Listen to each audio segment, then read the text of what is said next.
Honored to be here today. A little bit scared. It's the most nervous I've been in my 33 years of doing this, because this is the first time I've talked about something where I can see a lot of people in the audience that I know a lot. They know a lot more about it than I do. But here it goes.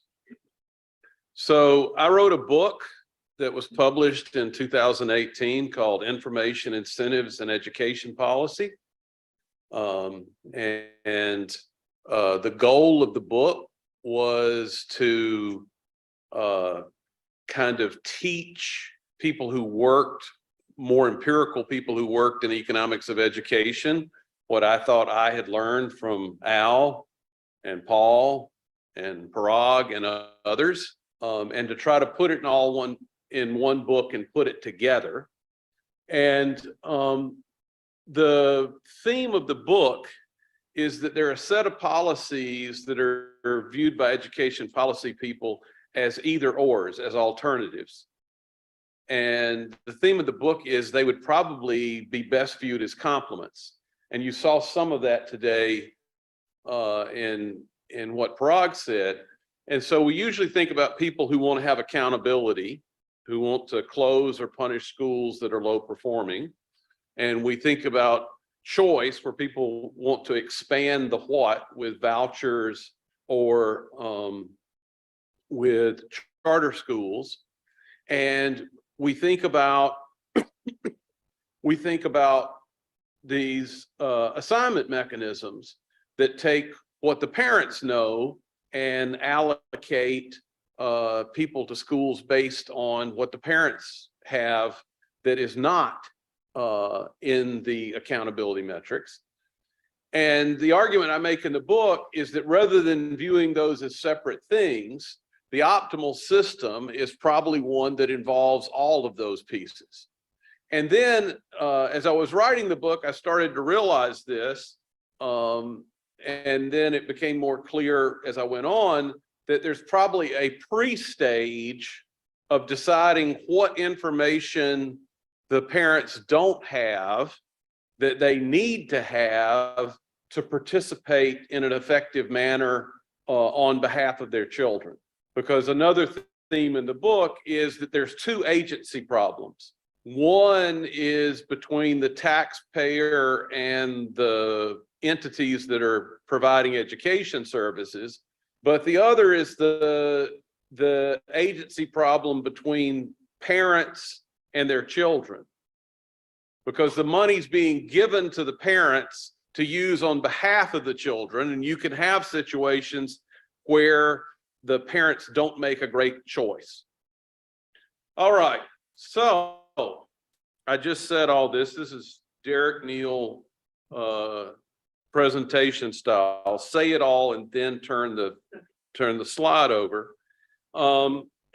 The other thing that I would add to it is I've got this 2012 paper with Gotti Barlevy called Pay for Percentile, and it makes the point that you can get away with a lot of the problems with value add. You can get away from a lot of the manipulation problems that are present with value added by focusing on performance metrics that are ordinal.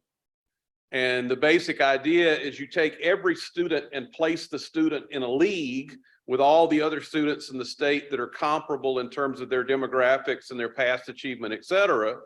At the end of the year, Johnny gets a number on his head that is his percentile ranking. If it's 0.7, he beats 70% of the kids in his league.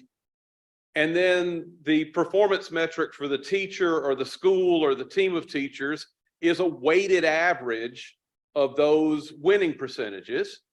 And the weights are the prize in a Lazier-Rosen tournament where there were just two kids in a league competing.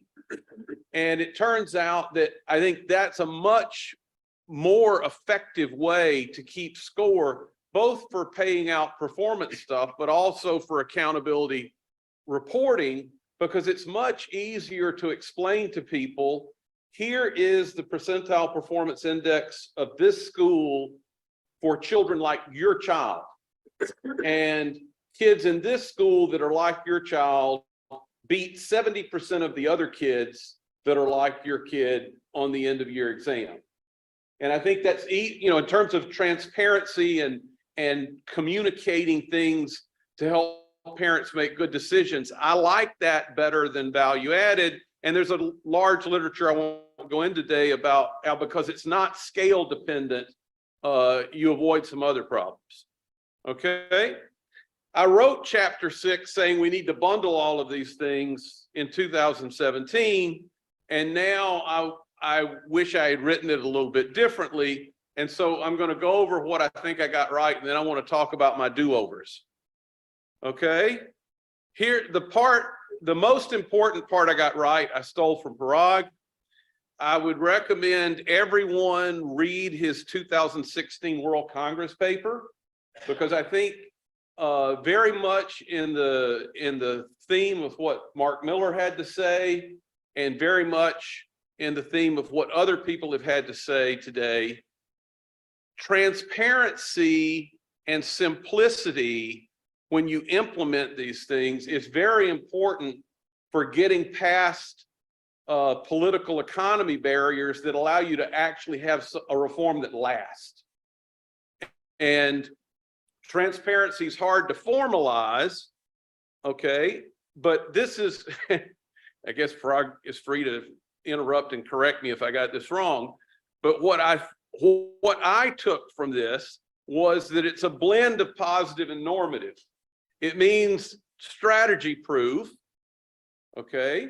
And so we're not going to waste, it has a positive benefit of no wasted resources on gaming, like we saw in the 2008 paper. And if the no gaming becomes common knowledge, that's a very important political benefit. If everyone believes that we're just reporting truthfully, then people are less likely to feel that, you know, I'm going to listen to this Facebook group that says we're all being taken advantage of. And it also reassures people that there's not some in-group connected with the city that their kids are getting special treatment. And I think if you read the history of the last 20 years, if you don't have those things, it's hard to keep these types of reforms going, okay? And so I came up with this definition. An assignment mechanism is transparent if the agency running the mechanism establishes the following as common knowledge: simple rules that all understand. These rules of the game induce simple, non-strategic decisions. These decisions rely on a limited set of information. More on that below. This is where I started to confuse myself. And outcomes respect announced priorities. Okay, now this is where I may get in trouble, because the people who actually understand auctions may come up to me afterwards and tell me I never really understood this. But I spent a lot of time reading this famous Wilson paper. Okay, and he laments back in '85 the way that game theory was approaching auctions. And he was saying, you know, these models require all of this knowledge about what everybody else knows, and the players have to be supercomputers. And then the equilibrium you get out of it can be very sensitive to all the details of this laundry list of things that you assume. And so he writes this: as a believer that practice advances before theory, and that the task of theory is to explain how it is that practitioners are usually right, I see a plausible conjecture. These institutions survive because they employ trading rules that are efficient for a wide class of environments. And I have this deep-seated conviction there is a connection between the Wilson conjecture and the Pathak conjecture. Okay, and they both involve DA. So Wilson seems to assert that double auctions are robust in a positive sense, that over a wide range of environments, optimal play does not require participants know everything or have access to supercomputers. Optimal bids are close to values and costs, and trades are close to efficient. The institution is stable because it exhausts gains from trade. And Parag seems to be saying that deferred acceptance can have a similar type of stability property if it leads to simple, truthful reporting, and the system respects the priorities so that people see ex post that it ran the way it was advertised to run, and it exhausts gains from trade in that respecting those priorities, you get the student optimal match. Now, where I get a little nervous about this is that the people at the auction do this for a living. And in reading Adam's papers and Parag's paper on Louisiana, et cetera, I think a lot of the problems that come in this literature come from the fact that people enter these mechanisms once or twice in their life as parents. And so it's the job of the guy that's going to the auction to trade to know valuations, right? So this says to me that if we really want to go fully down this road, that we need to think about how we're going to help the parents with their information problems. The irony is, I still believe there are things the parents know that we can't put in a data set that are important for allocation. And so now I think of these centralized assignment mechanisms in two different ways that kind of conflict with each other. We want to figure out what parents know and try to find a way to use that for accountability without destroying the strategy proof. At the same time, we want to figure out what they don't know that they need to know and give it to them before they play. And I think that tension of thinking of this two-way information flow is an exciting area to think about going forward. If you have costly information, DA doesn't work as well. And so my first do-over is if I had it all to write again, I would rewrite chapter 6 and say, here's something else that's complementary, giving parents what they need to know that they don't know before you start. Okay? And I skipped something here. Oh, I skipped this. I'm not a good theorist, but even I can rig up a little model that makes 3 points. If information's costly, you can have altruistic parents who correctly decide not to invest in information for 3 rational reasons. One is they might have strong preferences over another school attribute. It could be commuting time. It could be some like band program and their kids really into music. The other is that the cost of acquiring the information are high relative to the likelihood that it would actually change the ranking. And here's the one I think is most related to what Parag said. Depending on how you set up the priorities and what the supply of good schools are, there could be a rational parent that says, if I do all this work and I figure it out and I do the ranking, I'm not going to get those better schools anyway. The equilibrium will strike back against me. And so why bother? Okay. And I think that logic is part of why Adam found what he found in Chile or Chile. I have so many former graduate students that from there, I get embarrassed when I say it wrong. So how much time do I have? Am I over? 6 minutes, good. Okay, I can go back to speaking at Georgia speed now. All right. So there's a paper in the QJE that Adam and Chris and others published, and it really makes a strong case that parents don't understand how these systems work. They found a group of parents who put very short lists relative to what you would need to list to make sure that you got some assignment and weren't in this secondary market. Now, maybe what I said before is kind of a rationale for why they did this. What we do know is they responded, not some, but not all responded to ex post nudges to say, you're sure you don't want to lengthen your list? And I think we need a model and a lot of research, and Adam tells me he's doing this, about why it's so common for parents not to really understand how things work, for them not to fill out a long list, etc. And we need research on that to figure out what types of information interventions could get better inputs into these mechanisms to start with. And my hunch is, although I don't know how to prove it, is that good ex-ante information is going to be more valuable than kind of nudging people middle way through the process. There are these papers on structurally estimating preferences given, and then doing simulations with different assignment mechanisms. Another good Adam paper shows that even though it was a great step forward when Chao-Fu and others discovered that there was a way to do this where you only had to assume that the players knew the marginal probabilities, and that made these papers much easier to follow.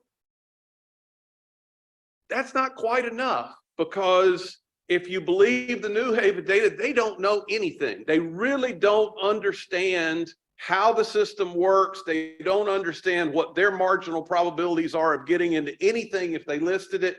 And, you know, it's not just Chile. Connecticut's not any better. And so the parents really don't know what they're doing when they interact with these mechanisms. And then if you look at vouchers, and I think this is important because all the red states now, for good or for ill, are passing voucher plans. We're going to confront an opportunity to go to these states if all of these things pass and say, look, if you actually want this to work and you want this to be stable and you don't want the train wreck we had in Louisiana, you should combine this with an accountability mechanism that closes the bad voucher schools and has real, you know, restrictions on authorization, and that provides information about academic performance ex ante before we run the mechanism, and that we have a well-functioning DA thing where all schools participate on equal footing so that we can build faith that this is actually a system that works. And so I'm very much team, we have to increase the supply of good schools. There's a little, the transition between the chapter on mechanisms and the chapters on choice in my book is entitled Rearranging the Deck Chairs on the Titanic. And I think that is the subheading that I'd put under the abstract when Parag publishes the New York City paper, because it's just, there's not enough good schools to really make big progress by assigning them better. 1 minute. Same song, second verse in Romania, although I believe these guys really are not thinking about it the right way. They show that there's a high correlation between rankings and value added for these high schools in Romania. And then they show they can give better information and improve that a little bit. And then they're puzzled that they don't get all the way to 1. Well, we don't want to get all the way to 1.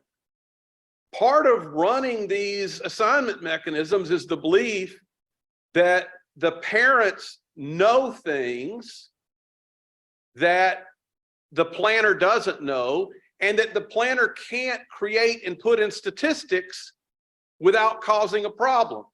And as I said somewhere in these slides, when it comes to reporting these accountability measures, you can run from Holmstrom and Milgram, but you can't hide. There's always somebody out there that is trying to find a hidden action strategy for gaming any system you come up with, including the one that I proposed with Gotti in the 2012 paper. Okay, so the second do-over is that, and we don't want to create the US News. This is, I said it and then hit the thing. And then the last do-over is the following. Normal DA is complete information.